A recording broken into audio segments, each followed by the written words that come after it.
la une de l'actualité ce soir, le gouvernement burkinabé va désormais soutenir les récréatrales. Une bonne nouvelle annoncée cet après-midi par Rochmar Christian Kaboré, qui était dans les rues de Gunguin pour encourager artistes et organisateurs d'un des plus grands festivals panafricains de théâtre qui a rendu le théâtre populaire dans la ville de Ouagadougou. Comment se traduira ce soutien? On en parle dans ce journal. Et dans ce journal, l'installation des membres du comité d'organisation du cinquantenaire du FESPACO. C'est Yacouba Traoré, journaliste, écrivain et ancien directeur général de la RTB, qui a la charge de conduire cette équipe aux multiples défis. Pour lui, ce serait un FESPACO qui va célébrer les pionniers et conforter le Burkina Faso dans sa place de plaque tournante du cinéma africain. Vous l'entendrez dans cette édition. Et dans cette édition, face à la vague des migrants honduriens vers les États-Unis, le président américain Donald Trump prévient que ses soldats pourraient tirer sur les migrants s'ils jettent des pierres. Il a ainsi annoncé le déploiement des contingents pouvant aller jusqu'à 15 000 soldats. Ce sont là les titres du 20h. Mesdames, Messieurs, bonsoir et ravi de vous retrouver. Le président du FASO au récréatral, Rochmar Christian Kaboré, est allé cet après-midi soutenir artistes et organisateurs d'un des plus grands festivals panafricains de théâtre. À la fin de sa visite, le président du FASO annonce une bonne nouvelle. Le gouvernement soutiendra désormais les récréatrales. Pascal Kané. Un spectateur pas comme les autres. À la veille de la clôture officielle des récréatrales, le président du FASO vient encourager les organisateurs de cette manifestation populaire dans le quartier Gonguin de Ouagadougou. Comme le veut la tradition au récréatral, le président du FASO rend visite à des familles où se tiennent les manifestations. Puis, il parcourt la rue du festival dans une ferveur populaire. Après son parcours, le président du FASO dit sa fierté de voir cette manifestation populaire se tenir malgré le contexte sécuritaire difficile. Non seulement cette 10e édition se tient dans un contexte que vous savez, qui est un contexte sécuritaire difficile, mais également le thème qui a été choisi, c'est un thème qui s'intitule « Tresser le courage ». C'est l'occasion pour moi, parce que c'est la première fois depuis que les récréatrales se tiennent au Burkina Faso que je viens participer. Et je dois dire que c'est avec beaucoup d'intérêt, beaucoup d'enthousiasme et beaucoup de surprise au plan de l'organisation que je visite donc cette 10e récréatale. C'est la première fois qu'un président vient au récréatral populaire par essence. Alors pour le promoteur qui s'apprête à passer la main, c'est une grande fierté. Tresser le courage, c'est tous les fils et les filles de ce pays qui doivent se lever pour montrer que nous avons un visage d'espérance. Et je crois que c'est ce message-là de solidarité qu'il est venu manifester en direction de tous les artistes, bien sûr, nationaux, à toute la population, mais aussi aux artistes internationaux et aux professionnels qui sont venus. Le Burkina Faso n'est pas une zone rouge. Nous traversons des temps difficiles, mais par notre solidarité, par notre capacité à nous retrouver ensemble, nous pouvons faire de la beauté le rempart aussi de l'obscurantisme. Et je crois que c'est pour ça qu'il est venu. C'est demain en principe qui prend fin ce festival et Terminungou aura réussi son pari. Il souhaite seulement que le soutien annoncé du gouvernement fasse des récréatrales une manifestation d'envergure nationale. Au CIAO 2018, le Salon international de l'artisanat de Ouagadougou qui se tient actuellement, une délégation du gouvernement burkinabé était ce matin dans les pavillons pour soutenir les artisans exposants comme ceux en compétition. Les ministres ont pu apprécier le génie des artisans burkinabés comme étrangers en matière de récupération. Ce qui fait dire à Simon Compaoré, qui conduisait la délégation, que rien n'est inutile. Roger Kam, Oumar Zombré. Pavillon de la créativité. Ce fauteuil, fait de cône de bœuf, attire visiblement l'attention du ministre d'État Simon Compaoré. Comme lui, ils sont plusieurs ministres à visiter et à découvrir les objets issus du génie créateur des artisans africains. Conduite par le ministre d'État, la délégation gouvernementale s'est rendue au pavillon Arc-en-Ciel. Là, les membres du gouvernement visitent ces œuvres sculptées dans le bois avant de se rendre dans les stands régionaux. Selon le ministre Simon Compaoré, le CIAO 2018 est celui de l'expression des talents des artisans africains dans la récupération des objets. Il y a une chose qui est là, et c'est une constante, c'est qu'à partir des récupérations, rien n'est inutile. C'est la conclusion à laquelle j'aboutis à cette conclusion-là. Rien n'est inutile. tout ce que nous pensons quelquefois comme étant des déchets deviennent utiles. Et selon le principe de Lavoisier, rien n'est secret, rien n'est sépare, tout se transforme. Après les pavillons de la créativité et arc-en-ciel, la délégation met le cap sur le pavillon Soleil Levant. Ici, Simon Compaoré et sa délégation font le tour des différents stands officiels des pays présents au CIAO. Pour beaucoup, cette visite est une marque de considération. Depuis le début du CIAO, les ministres passaient un à un, mais aujourd'hui, c'était le comble. C'est le ministre d'État, M. Simon Compaoré, qui est venu avec une parterre des ministres dans notre stand. Il nous a visités. Ça nous a beaucoup réconfortés. C'est une haute fierté pour nous, c'est une joie de voir tout le gouvernement dans son ensemble venir visiter, n'est-ce pas, le CIAO, visiter nos artisans pour comprendre bien leur savoir-faire. À l'issue de la visite, Simon Compaoré apprécie positivement le dispositif sécuritaire du CIAO 2018. En attendant le bilan officiel, pour lui, cette 15e édition du Salon international de l'artisanat de Ouagadougou est une réussite.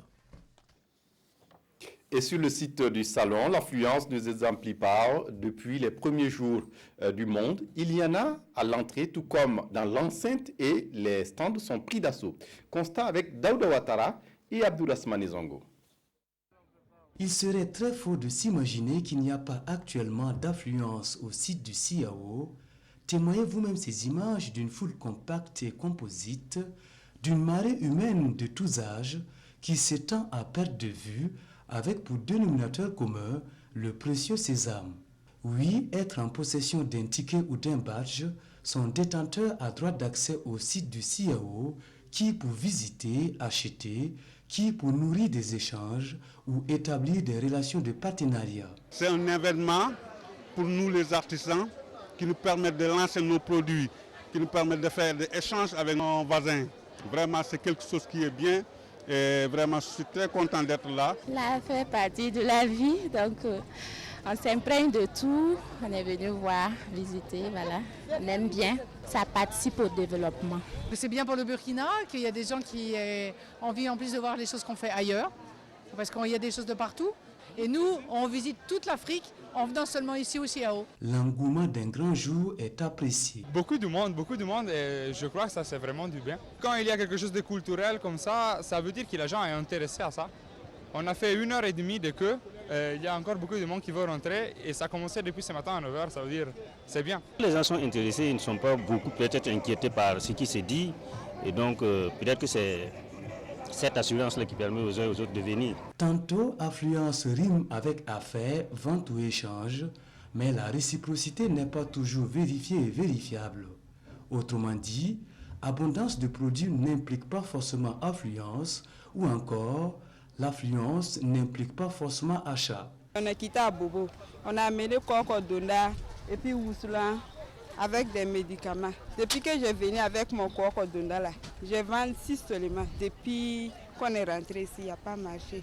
Qu'à cela nous tienne, le maigre public aux premières heures d'après l'ouverture du CIAO, ce n'est que de l'histoire ancienne et place maintenant à un public de plus en plus nombreux et passionné, professionnels comme amateurs, toutes choses qui participent à rehausser l'image du pays hôte, d'une part, et d'autre part, à donner un éclat davantage grandiose à la fête de l'artisanat africain. Dans l'actualité ce soir, une trentaine de membres pour conduire l'organisation du cinquantenaire du FESPACO, le Festival panafricain du cinéma et de la télévision de Ouagadougou. C'est Yacouba Traoré, journaliste, écrivain et ancien directeur général de la RTB, qui a la charge de conduire cette équipe aux multiples défis. Et pour lui, ce sera un FESPACO qui va célébrer les pionniers et conforter le Burkina dans sa place de plaque tournante du cinéma africain. Kadi Sanogo. Les membres du comité national d'organisation de la 26e édition du FESPACO qui ont été installés ce matin sont au nombre de 39. Ce comité réparti en 22 commissions a la lourde mission de conduire la barque du cinquantenaire de la Biennale du cinéma africain. Ils ont été retenus en fonction de leurs compétences et de leur expérience. Le ministre en charge de la culture les encourage à donner le meilleur d'eux-mêmes pour relever tous les défis auxquels ils auront à faire face. Ce comité a une double responsabilité. C'est de réussir la célébration des 50 ans du Festival panafricain du cinéma de Ouagadougou. J'ai indiqué aux membres du comité d'organisation qu'ils ont l'obligation de faire preuve de toutes les imaginations possibles afin de faire briller ce cinquantenaire. Le comité national d'organisation du cinquantenaire du FESPACO est présidé par Yacouba Traoré, journaliste et auteur de l'émission de cinéma Saturne sur la RTB Télé dans les années 90. Samdan Ousmane, qu'est-ce qu'il disait? Il disait souvent, nous avons créé le FESPACO. Aujourd'hui, c'est le FESPACO qui nous porte. Et Idrissa Ouedraogo, l'immense Idrissa Ouedraogo, qu'est-ce qu'il disait? Il disait du sens, tout le reste n'a pas d'importance. Nous allons bâtir notre vision sur ces deux conditions, c'est-à-dire célébrer un cinquantenaire qui va nous permettre de rendre hommage aux pionniers. À 4 mois de cette messe du cinéma africain, le délégué général du FESPACO, Adjouma Soma, invite les membres du comité à mettre les bouchées doubles pour faire de cette manifestation une réussite. C'est fini cet après-midi pour la 5e session ordinaire de la Conférence nationale de la décentralisation, une rencontre qui a insisté sur les réformes majeures pour les collectivités territoriales performantes au Burkina Faso. Au cours de la rencontre, les référentiels de la décentralisation, les stratégies d'autofinancement des collectivités et le rôle des responsabilités et des acteurs dans le dispositif de pilotage, de coordination et de la décentralisation ont été largement discutés. Amadou Ardodiko. La 5e session ordinaire de la Conférence nationale de la décentralisation referme ses travaux sur une forte recommandation qui consiste à l'appropriation par les élus locaux des nouveaux référentiels stratégiques et prospectifs innovants déclinés sous forme d'une vision prospective de la décentralisation d'ici à l'horizon 2040, la politique nationale de la décentralisation et la stratégie décennale de la décentralisation assortie d'un plan d'action quinquennal. Des réformes qui ont pour finalité de faire des collectivités territoriales des leviers de développement Burkina Faso. L'enjeu central, c'est l'approfondissement de notre politique de décentralisation. Son approfondissement et également son appropriation par les populations pour plus d'efficacité. Il faut réviser le code des collectivités territoriales pour l'adapter à la nouvelle vision, au nouveau référentiel. La conclusion des travaux adopte entre autres le portage politique, la décentralisation par le président du Faso, le suffrage universel direct à l'élection des présidents des conseils de collectivités, la gouvernance foncière, afin d'éviter le bradage des terres des braves paysans.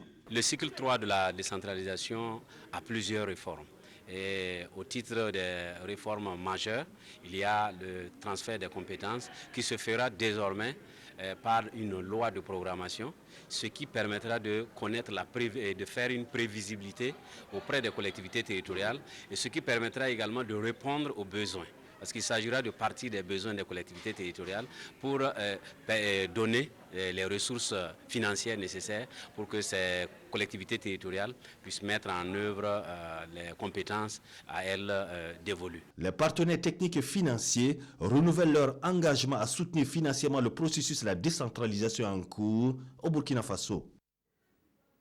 À l'Assemblée nationale, le ministre de la Jeunesse était ce vendredi 2 novembre face aux députés pour répondre à leurs questions, notamment sur le financement des projets des jeunes et des femmes. Et dans ses réponses, Dr Ismaïla Ouedraogo s'est beaucoup attardé sur les transformations attendues dans la mise en œuvre des actions du gouvernement dans la résolution du chômage et pour une meilleure employabilité des jeunes dans le pays. Le point est avec Nathalie Sawadgo. Face aux députés, le ministre en charge de la jeunesse donne des éclaircissements sur le programme d'autonomisation des jeunes et des femmes. Un programme voulu par le gouvernement en juin 2017, dont la première phase a été mise en œuvre pour une durée de 3 ans. Un programme qui consiste à appuyer des promoteurs à hauteur de plus de 5 milliards de francs CFA. 13 000 et quelques projets ont été sélectionnés. Au final, il y a 11 057 projets qui ont été financés pour la première édition. Et ces 11 000 et quelques projets, on s'attend à créer en tout cas plus de 15 000 emplois décents. La deuxième interpellation porte sur l'articulation entre ce programme et les différents fonds en faveur de la jeunesse. Cette année, on a voulu donc l'étendre dans les profondeurs du pays, si bien qu'au niveau des différents départements, des directions provinciales, que ce soit du ministère de la Femme ou du ministère de la Jeunesse. Donc ce programme est mis en œuvre et les gens, cette année, ont pu déposer leurs demandes de financement à ces niveaux qui doivent remonter. Malgré tous ces efforts, l'on constate que la question du chômage des jeunes reste une réalité au Burkina Faso. Pour Smaïla Ouedraogo, le gouvernement a décidé d'optimiser l'ensemble des fonds existants. D'abord en faisant en sorte de quitter le système où beaucoup de sous qui sont destinés au financement des initiatives de jeunes restent au niveau central. Pour le gouvernement, le suivi, l'appui conseil étant délicat et insuffisant, ce n'est qu'en travaillant ainsi que l'on peut s'assurer par avance que les bénéficiaires seront en mesure de rembourser leurs dettes. Au tribunal militaire délocalisé à Ouaga 2000, le procès du putsch manqué de septembre 2015 s'est poursuivi ce vendredi. Le point avec Zoubabiel David Abiré. Deuxième jour d'audition de Sidi Omar Lamine, une constante, le refus de reconnaître l'infraction d'incitation à l'attentat à la sûreté de l'État et singulièrement son implication dans l'exécution du putsch de septembre 2015. 3 heures durant, le parquet militaire martèle à l'accusé le contenu de ses SMS échangés avec le général Gilbert Diendéré lors des événements de septembre 2015. Selon l'accusation, le jeune sociologue, dans des messages de soutien au général Gilbert Diendéré, déclare, je cite, « Vous allez gagner, Inch'Allah. Nous avons des hommes à la frontière. La situation va changer d'ici là, ou encore, je suis prêt à mourir pour vous, mon général. » Sur ce dernier message, l'accusé précise sa pensée en ces termes, je cite, « J'ai juste fait cette déclaration pour exprimer mon amitié au général. C'était juste ça. » Mais est-ce qu'aujourd'hui vous regrettez ces propos? À cette question du parquetier, l'accusé se morfond. Bien sûr que si je savais que ça pouvait m'amener devant un tribunal, je ne l'aurais pas fait comme ça. Et toujours dans sa volonté de convaincre le tribunal sur la culpabilité de l'accusé, le parquet dévoile un pan des appels interceptés entre Sidi Omar Lamine et le général Gilbert Diendéré. Des audios qui feraient cas d'une proposition d'envoi de troupes par Sidi Omar Lamine pour soutenir le putsch. L'accusé refute la crédibilité des sons audio qu'il qualifie de montage, même s'il y reconnaît sa voix. Le parquet promet exposer ses pièces devant le tribunal au moment venu. Maître Michel Traoré, le conseil de l'accusé, s'étonne que l'on pense qu'un simple sociologue puisse avoir des troupes à proposer à un général avant d'ajouter « En venant ici, nous pensions qu'il y avait des preuves tangibles contre Sidi Omar Lamine. Mais à l'analyse, l'accusation est fondée sur des supputations et c'est grave, s'exclame l'auxiliaire de justice. Ces accusations font réagir Maître Guy Hervé Cam de la partie civile, je cite, « Quand on entend faire entrer un mercenaire dans un pays, ce n'est pas par centaines. Ce n'est pas une guerre classique avant de s'interroger. Est-ce qu'il n'a pas eu l'intention de soutenir le putsch par l'envoi d'éléments? Et avant même d'avoir réponse à cette question, l'auxiliaire de justice révèle au tribunal que Sidi Omar Lamine ne serait pas le représentant légal de la coordination des mouvements de l'Azawad au Burkina Faso. Ce rôle serait dévolu, selon Maître Guy Avekam, à un certain Sidi Ould Mohamed. L'accusé s'emporte, c'est un grand menteur celui-là. Ses conseils apportent les preuves de sa qualité au tribunal sans vraiment convaincre partie civile et parquet militaire. À la fin de sa déposition, il souhaite un repos paisible à l'âme des disparus. L'audience reprend lundi prochain avec l'audition du commandant Abdul Aziz Korogo à 9h au tribunal militaire de Ouagadougou. La Suisse a contribué pour une administration plus performante des impôts au Burkina Faso et une délégation helvétique était à Zignaré où se trouvent des installations solaires au profit de la direction provinciale des impôts de l'Oubli-Tenga. La délégation suisse, composée de membres de l'administration suisse, de parlementaires, de responsables de la société civile et des responsables syndicaux, a pu admirer l'apport des équipements dans la fourniture des services des impôts. Jean-Hugues Bayala, Vincent Tiendrebego pour les détails. C'est une délégation de la Commission consultative de la coopération suisse qui fait le constat de l'appui de cette coopération au profit de l'administration des impôts.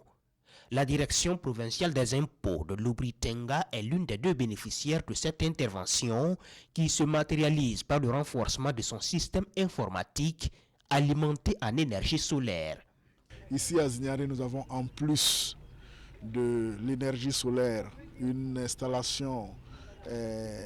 nouvelle installation, en tout cas de connexion informatique, ce qui permet de travailler de façon continue sur le système informatique de la Direction générale des impôts pour simplifier les procédures, pour automatiser les procédures, pour rendre la DPI beaucoup plus performante. Ce qu'on a vu, que tout le monde est content. Pour moi, comme ancien syndic, c'est même intéressant de voir que la Chambre de commerce est content avec le nouveau système. Ça veut dire que les citoyens, les entreprises et aussi l'administration est très content. Alors c'est un succès, je pense. Cette initiative de modernisation des services des impôts est un projet de 2 milliards de francs CFA, dont 1,5 milliard apporté par la coopération suisse. Ce projet pilote qui ne concerne que quelques régions est en phase d'être étendu à toutes les régions. Et puis la Chine vient d'octroyer du matériel au service d'information du gouvernement. C'est à l'issue d'une visite de courtoisie du diplomate chinois, l'ambassadeur en question, pour mieux comprendre le fonctionnement de ce service chargé de la communication gouvernementale. La composition du don avec Pascal Kani. C'est la première fois qu'une autorité visite le service d'information du gouvernement depuis qu'il a aménagé dans ce nouveau bâtiment à Ouaga 2000. Et pour cette première visite, l'ambassadeur de Chine populaire au Burkina ne vient pas les mains vides. Le diplomate apporte avec lui du matériel informatique. C'est ici, on fait bien comprendre ce que le gouvernement burkinabé a fait pour le peuple. Et puis aussi, alors, c'est ici, on a fait bien démontrer alors, la volonté de reprendre des relations diplomatiques avec la Chine populaire. Voilà, c'est pour ça que je viens ici pour bien montrer mes remerciements pour les travailleurs ici. Et aussi, alors, on vient ici justement pour apporter notre soutien, pour faire plus efficacité de la communication entre le gouvernement et le peuple.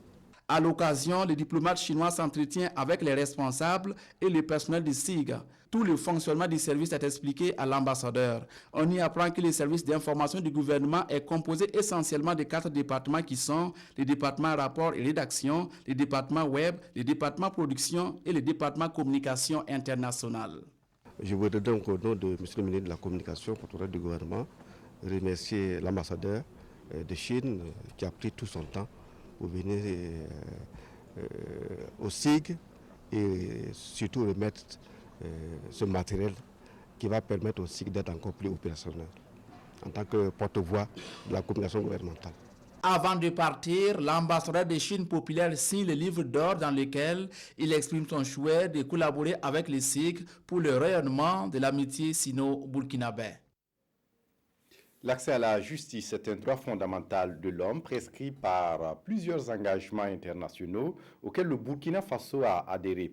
Pour être en phase avec ces engagements, le pays a mis en place depuis quelques années des commissions d'assistance judiciaire en vue de rapprocher les justiciers des justiciables et les membres de ces commissions, des 25 tribunaux de grande instance du Burkina, sont à Bobo-Dioulasso pour un atelier d'harmonisation des pratiques en matière d'assistance judiciaire. Le point avec Rachid Sawadgo, sur place à Bobo. Harmoniser les pratiques en matière d'assistance judiciaire en vue d'accroître l'efficacité de la justice et améliorer son accessibilité, tel est l'objectif de cet atelier. Un atelier piloté par le ministère de la Justice, des Droits humains et de la Promotion civique avec l'appui de ses partenaires. Cette formation a été initiée pour non seulement outiller les membres des commissions d'assistance judiciaire sur le contenu des textes, mais également harmoniser les pratiques des commissions d'assistance judiciaire. Durant 48 heures, ces hommes et femmes, membres des commissions judiciaires des 25 tribunaux de grands instants du pays, vont partager les expériences dans le domaine judiciaire pour mieux approcher la justice du justiciable. D'une commission d'instance à une autre, ce n'est pas évident que les pratiques en fait soient similaires. Donc comme nous avons la chance d'avoir plusieurs commissions d'instance qui se rencontrent aujourd'hui, c'est vraiment harmoniser nos différentes pratiques dans le sens d'un bon traitement des dossiers d'assistance judiciaire au Burkina Faso. Ces membres des commissions qui sont formés aujourd'hui, ce sont ces membres-là qui doivent déterminer qui peuvent bénéficier de l'assistance judiciaire de l'État. Et lorsque vous le savez, lorsque quelqu'un bénéficie de l'assistance judiciaire, ça veut dire que les frais d'avocat, les frais d'huissier, les frais de notaire, l'ensemble des frais inhérents donc à la procédure pour laquelle la personne a reçu l'assistance, tous ces frais-là, la personne ne paye rien, c'est l'État qui paye à sa place. L'atelier de Bobo Dioulasso est le 4e du genre depuis la mise en place des commissions, toujours dans l'optique d'être en phase avec les engagements du Burkina Faso en matière de justice et aussi de permettre les commissions d'assistance judiciaire de fonctionner de façon efficiente. Un mot de santé, selon une étude de l'UNICEF menée dans les écoles du Burkina Faso, les menstrues affectent la performance scolaire des filles. Ceci se traduisant parfois par des absences au cours pendant les périodes de règles. Pour éviter ces déperditions et améliorer la gestion hygiénique, Ouattara de Burkina a initié un projet dénommé Promotion de la gestion hygiénique des menstrues dans les établissements scolaires des provinces du Sénou et du Yaga pour 2 ans. Après la première phase, l'heure est au bilan, nous dit ici Sekou Zongo, sur place à Dori. Le projet sur la gestion hygiénique des menstrues en milieu scolaire dresse ici le bilan à mi-parcours de sa mise en œuvre. 6 mois ont suffi pour rompre avec le tabou des menstrues, facteur de déperdition scolaire dans la région du Sahel. Nous pouvons dire qu'il y a 50 établissements scolaires qui ont été touchés par ce projet. Nous avons pu renforcer les capacités des acteurs, notamment les élèves, les enseignants et les parents d'élèves sur les questions de gestion hygiénique des menstrues, mais aussi faire en sorte qu'au niveau de ces établissements-là, les questions liées à l'eau et à l'hygiène soient prises en compte. Et aussi faire en sorte qu'il y ait par exemple un kit d'urgence. Et à la date du 30 octobre 2018, les résultats sont encourageants à plusieurs échelles. Les filles abandonnaient les cours avec des motifs de maux de ventre, je suis malade, pour quitter la classe pour une journée, voire 2 ou 3 jours.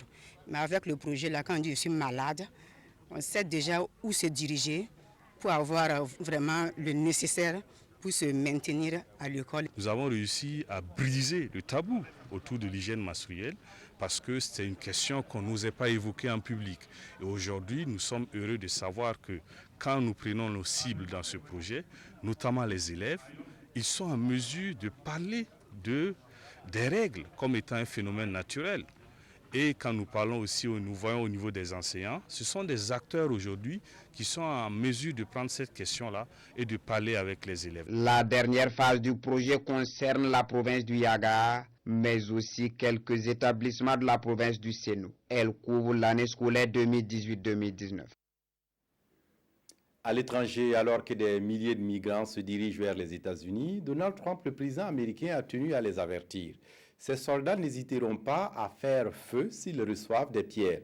Le président américain a déjà anticipé l'arrivée prochaine de la caravane de migrants honduriens à la frontière américano-mexicaine. Il veut ainsi envoyer 15 000 soldats sur la bande frontalière.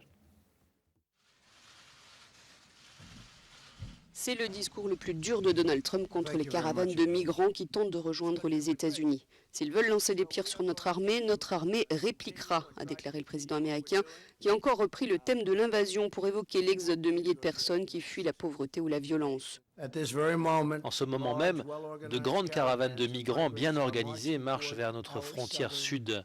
Certains appellent cela une invasion. C'est comme une invasion. Ils ont violemment envahi la frontière mexicaine. Vous l'avez vu il y a 2 jours. Et Trump d'ajouter, si les migrants lancent des pierres comme ils l'ont fait envers la police et l'armée mexicaine, je dis considérez cela comme un fusil. Une des 2 caravanes de migrants, environ 4 000 personnes, pour la plupart du Honduras, a repris sa marche la nuit dernière. Jusqu'à 15 000 soldats, plus de 5 000 dans un premier temps, vont être dépêchés à la frontière avec le Mexique. Lors de son point presse, Trump s'est encore aussi attaqué aux démocrates, les rendant responsables, eux et les migrants, du trafic de drogue sur le sol américain. C'est un grave problème de drogue qui afflue et détruit notre jeunesse, et vraiment qui détruit le tissu de notre pays. Il n'y a jamais eu de problème de drogue comme aujourd'hui. Et comme je l'ai dit, cela provient en grande partie des frontières du Sud. À quelques jours des législatives du 6 novembre, Donald Trump multiplie les annonces susceptibles de mobiliser les électeurs. L'immigration et le contrôle des frontières étaient au cœur de sa campagne de 2016. En sport, la 8e étape du Tour du Faso, Bobo Dioulasso Boromo a été parcourue ce vendredi, étape la plus longue du Tour. Elle n'a pas ébranlé les étalons cyclistes qui restent en jaune. Kalfa Ouattara. C'était l'étape de tous les dangers. Bobo Dioulasso Boromo, 176 km. Sur cette étape, la plus longue du Tour, il fallait éviter les pièges et les étalons cyclistes l'ont fait. La stratégie était claire. Au kilomètre 54, 8 coureurs se détachent du peloton. Parmi ces hommes de tête, deux Burkinabés, Aziz Nikima et Salifou Yerbanga. Ils creusent un écart avec le groupe maillot jaune et disputent le premier sprint intermédiaire. Aziz Nikima remporte le sprint. Au kilomètre 115 après Ondé, 5 minutes 50 secondes séparent les hommes de tête du groupe maillot jaune. À cet instant, Salifou Yerbanga est virtuellement le nouveau maillot jaune. Les Allemands décident alors d'attaquer et de réduire l'écart. À pas, au troisième sprint intermédiaire, le peloton réduit l'écart à 3 minutes 20 secondes. À 25 km de l'arrivée, les fillards ont seulement 25 secondes d'avance sur le groupe maillot jaune. Au kilomètre 165, la jonction est faite, l'échappée est annulée. On assiste à une arrivée groupée. L'Allemand Hermann Keller signe enfin sa première victoire d'étape. Nous avons voulu, à travers notre participation, d'abord soutenir et encourager tous les pays membres à participer, à promouvoir le cyclisme et à promouvoir le sport de façon générale. L'autre sens de notre participation, c'est montrer notre soutien au Burkina. Dans un contexte où on parle d'insécurité, nous avons voulu lancer un message au pays pour dire que le Burkina est fréquentable, le Burkina est un pays vivable, et que ce n'est pas parce qu'il y a quelques cas d'insécurité qu'on doit mettre le Burkina à la marge. Les 176 km ont été parcourus en 4 heures 23 minutes 03 secondes, soit une vitesse moyenne de 144 km/h. Et puis on referme ce journal avec la revue de presse des quotidiens, revue de presse signée Vincent Tiendrebeo. Commémoration de l'insurrection populaire, un hommage aux combattants de la démocratie, écrit Siroya. Pose de gerbes de fleurs par le président du Faso à la mémoire des martyrs en présence des membres d'associations de blessés. Les familles des victimes n'auraient pas pris part à la commémoration n'eût été la clairvoyance du chef de l'État, affirment leurs représentants, permettant de s'accorder sur les différents points de leur doléance. Tout ne peut pas se réaliser en même temps, les priorités sont nombreuses et dans tous les domaines. Propos de Rochmark Christian Kaboré que nous rapporte Sidoya au sujet des acquis de l'insurrection populaire. À qui s'adresse le président du Faso? Une question dans Aujourd'hui au Faso qui rapporte la déclaration du président que les dates historiques ne doivent pas faire l'objet de politiques politiciennes parce que c'est un état de fait de la nation. Selon l'observateur Palga, cette déclaration présidentielle fait allusion aux voix discordantes constatées dans la célébration des anniversaires de l'insurrection et du coup d'État. Occasion également pour le chef de l'État de redire qu'on ne peut partager que ce qu'on a produit. C'est tout pour ce journal, l'édition unique de la soirée. Merci de votre attention. Très bonne suite de programme sur la RTB. Au revoir.